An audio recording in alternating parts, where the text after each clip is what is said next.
to go to work at Twisted Pixel, Dan Teasdale.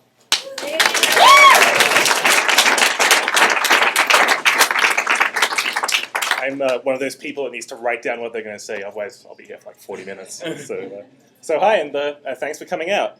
John invited me to this microtalk this evening, which is pretty awesome. Usually when I do stuff like this, I talk about stuff I'm working on, but the title I'm working on, Twisted Pixel, isn't announced yet, so I can't talk about that.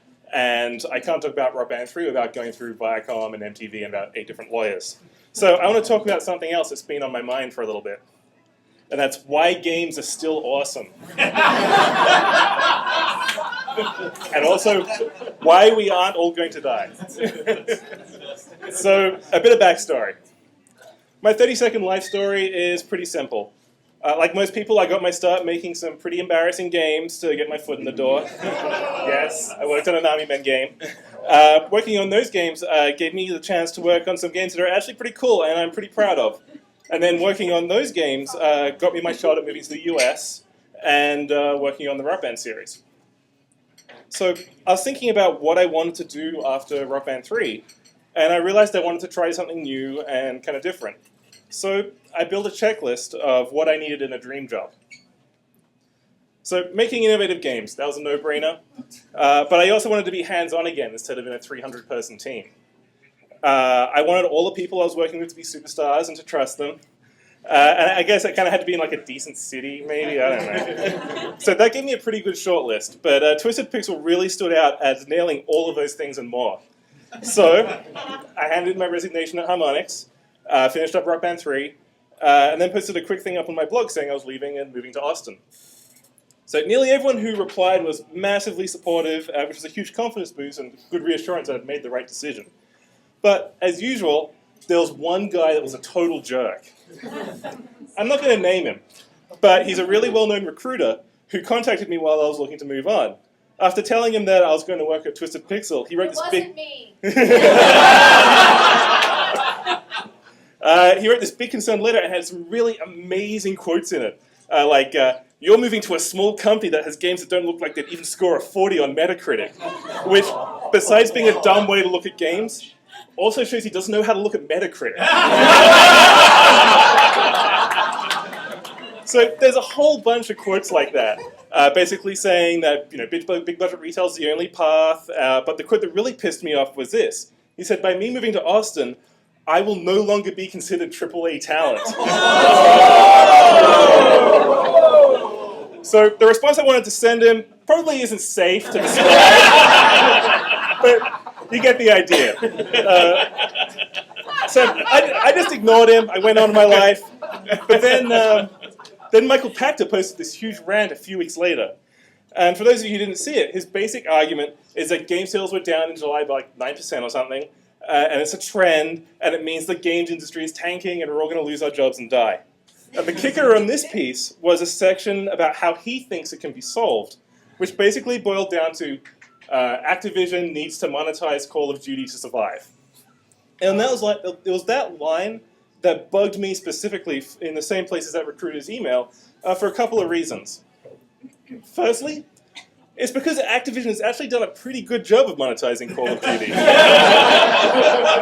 And they've done it without being usual Activision evil as well. They sold 20 million map packs for Call of Duty, which if you estimate their cut is about $140 million.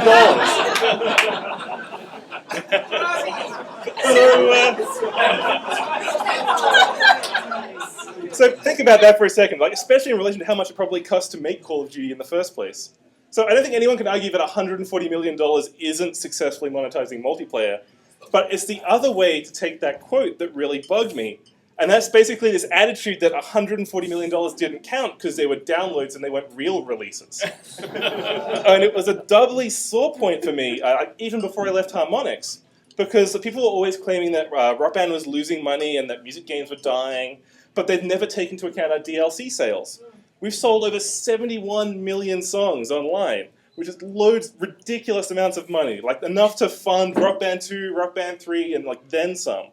However, every quarter, some analyst would make a news article saying that because people were buying DLC and they weren't buying new games, The music game genre was hemorrhaging money and dying, and this just wasn't true. So if we were making money, and they were stupid, but if we were making money, why did the analysts think we were dying? Well, the answer came to me thanks to a scorpion that came into my house. First of all, when I was looking at cities, no one told me I'd have to deal with scorpions in Austin. What the fuck?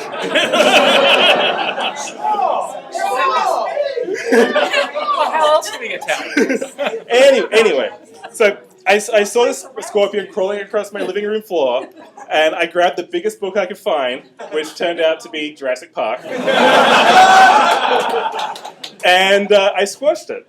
And then I was looking at the book later, and I remembered a section from it that kind of set off a light bulb for me. See, in the book, the InGen guys tracked dinosaur population by making sure that all of their dinosaurs were okay. If any of the dinosaurs died, an alarm would go off, and they'd panic, and they'd make new dinosaurs. But the alarm didn't tell them if they had more dinosaurs than they made. So the dinosaurs bred, they grew up, and hilarity ensues. But I think game analysts are making the same mistake. See, by default, analysts wait for NPDs to come out, they look at the numbers, and then they make a prediction about the health of the industry based on those numbers.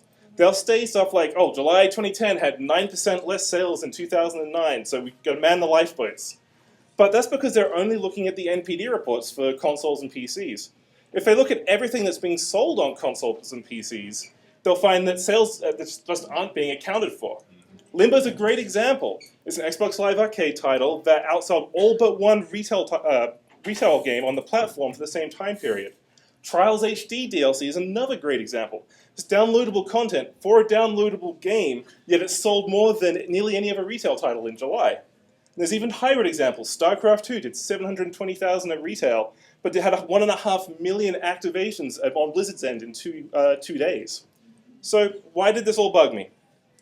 Well, the reason that recruiter email and Pactor's article bugged me is because they essentially inferred that because I moved down to Austin, I no longer exist in a way that should be cared about. And I think that's bullshit. And instead, I have a different inference from that data. Because analysts aren't adapting to the marketplace, I don't think they're going to matter in a few years' time. When a digital-only release on a single platform can get into the top 10 sales for a month, this means this whole concept of digital being lesser content is just completely abandoned. Going even further, it means that these calls of the games industry is dying. It's about as valid as the music industry is dying a decade ago. Everyone was looking at CD sales plummeting, but they were ignoring things like iTunes downloads increasing because they didn't see it as a legitimately large source of income. Now, digital song downloads trump CD sales, and the music industry, for better and for worse, is still alive. But it's reasons like that that I'm excited not just to be working on a dream game at Twisted Pixel, but excited for the future of games. When a game like Limbo can be made, that's awesome. When it sells enough to get in the top 10, that's why we aren't going to die.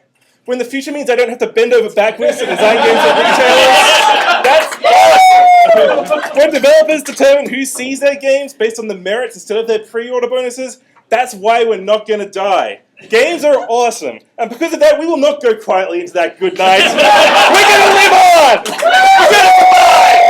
Today, we celebrate our Independence Day!